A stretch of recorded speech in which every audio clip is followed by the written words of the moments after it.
Welcome to Binge Watchers, where we talk about the stories and characters we love and the shows they live in. My name is Ron. Let's talk about the top 10 returning shows of 2019 according to you. So shows that had their season 2 or above in 2019. Now I'm gonna have to warn you about this one. This top 10 list I think was heavily skewed by just some shows being more popular or people having easier access to some of the shows on this list. So I actually don't think this is a best of 2019. It's more of like a maybe most popular of 2019. What I'm trying to say is that this list is just a little bit bullshit. So I was wondering whether to make this video at all. But then I figured that, hey, this is just another top 10 list on the internet. And we established back in the other Binge Watchers Awards video that top 10 lists are fine and that all of us are just here to have fun. So let's do this. But in protest to the problems on this list, I'm not putting on my fancy suit jacket.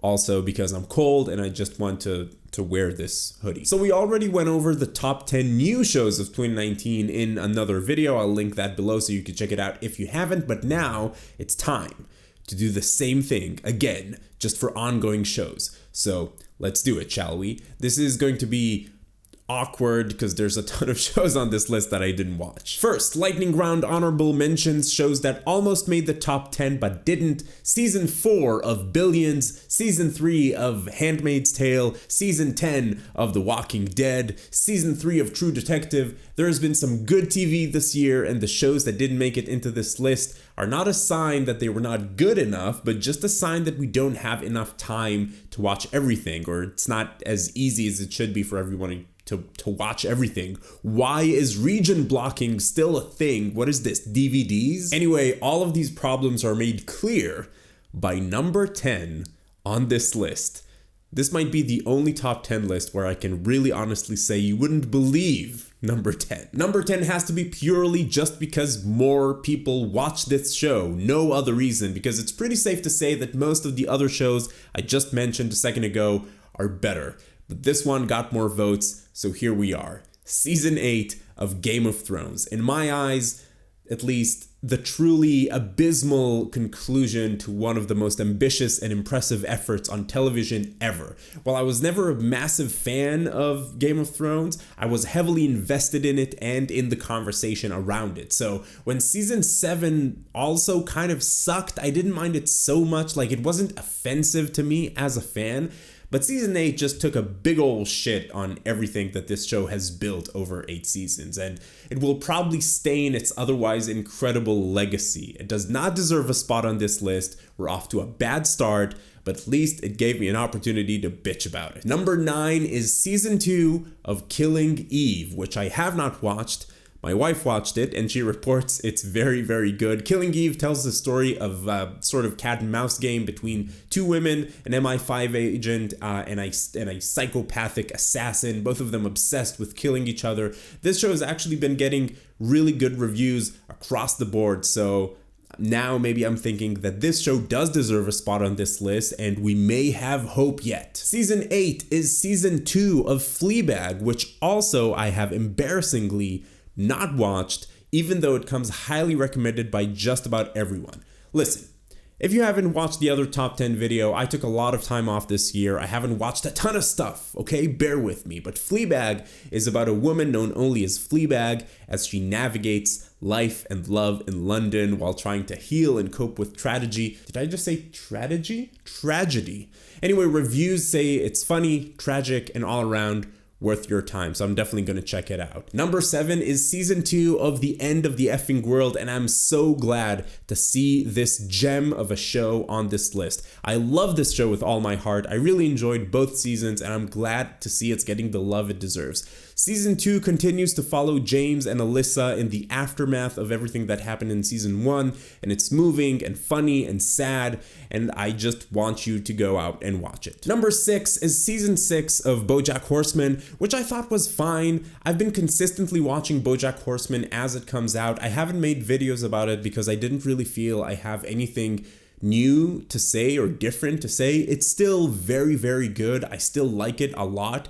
It still tackles deep questions about who we are, and it does it in a funny, weird, and sad way. But it's been doing it for 6 seasons now, so it does feel like a little bit more of the same. I'm going to say something a little bit dangerous here and say that I feel the same way about Rick and Morty. I love it. I really, really do. I put it in my all-time favorite shows in that video that I made like a million years ago, and it's still very good. Season 4, so far, it's more of a good thing, but you also get a bit worn down on the same thing. I think that's natural. But BoJack Horseman is great, so good for them. Number 5 is season 2 of Barry on HBO, which I have not watched, but I absolutely loved season 1 of Barry. I was worried that this show was going to be too much of a gimmick show, and that once it plays out that this hired assassin also want to be an actor thing, it will lose momentum. But Bill Hader proves to be such an incredibly talented actor in both comedy and drama that he created a deep character that's interesting to watch regardless of what they're doing. Fantastic show. I highly recommend it. Number 4 on this list is season 2 of Dark. Listen, I can't say anything about Dark, not about the story at least. Don't watch my review for it. If you haven't watched it or haven't heard about it, just go watch it. Just go for it. Don't read about it. Don't watch videos about it. Just go watch it. Just do it. Just go do it. And then watch endless hours of spoiler videos on YouTube about this show because, oh my God, this show will pull your brain apart. I do have a season 2 spoiler talk video coming about this show soon, so hopefully this channel will be part of the endless watching of stuff about this show. Number 3 is season 3 of Stranger Things, which really, I mean, it was okay, but I think it's another one of those things where just more people have watched it, so more people could vote for it. I like Stranger Things, but I definitely think it peaked at season 1. It did its thing. It did the nostalgia thing very, very well. It told a great story. The characters are so much fun. It was amazing, and Dustin is life. Season 2 I didn't really care for. Season 3 was good. It was fine. I just didn't feel it did anything new or exceptional. But it was a good time. And the scene where they sing the song from Neverending Story was adorable. So yay for that. Number 2 is season 4 of Mr. Robot, which I also can't say anything about because of spoilers. But Mr. Robot is nothing short of a masterpiece of storytelling. Watching this show is an experience, and if you haven't experienced it yet, I highly recommend you go and do it. I do have some catching up to do on this show, but once I'm all caught up, you can expect some deep spoiler talks on this show, on this channel. I have a lot to say about this. I have opinions. Shocker, right? Number 1 on this list, if you had any doubt in your heart, of course, is season 10 of The Walking Dead. Kidding, of course, because who even watches that show anymore? Do you still watch it? Does anything happen? Anyway, the real number 1 is season 2 of Mindhunter. Mindhunter is great, and I thought season 2 was great. I didn't love how it ended, but overall still an amazing show. I don't know if I would put it in number 1. I don't know if I would not include like Handmaid's Tale on this list, but congratulations to everyone who worked on Mindhunter. You get to keep your jobs another day. So as we said earlier, I think this list was heavily skewed by just how popular certain shows are or how easy they are to get to from different places on Earth. But what's the definition of best anyway? It's just an opportunity for us to talk about some TV shows, so I don't really mind it. I don't mind that Game of Thrones was on this list. Maybe I mind that one just a little. The folks who worked on Game of Thrones may want to forget about season 8, but I certainly haven't forgotten about it because it was bad.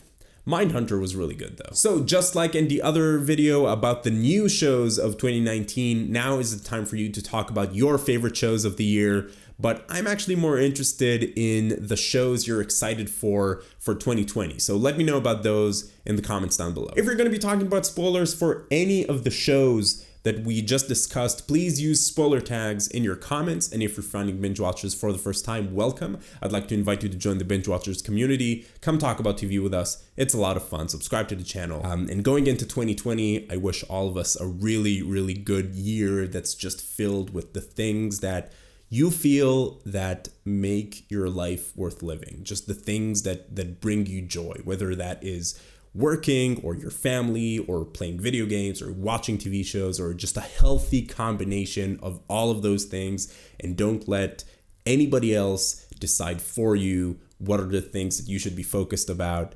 and that make you happy. So anyway, I will see you next time. Keep binging, and I'll see you next time.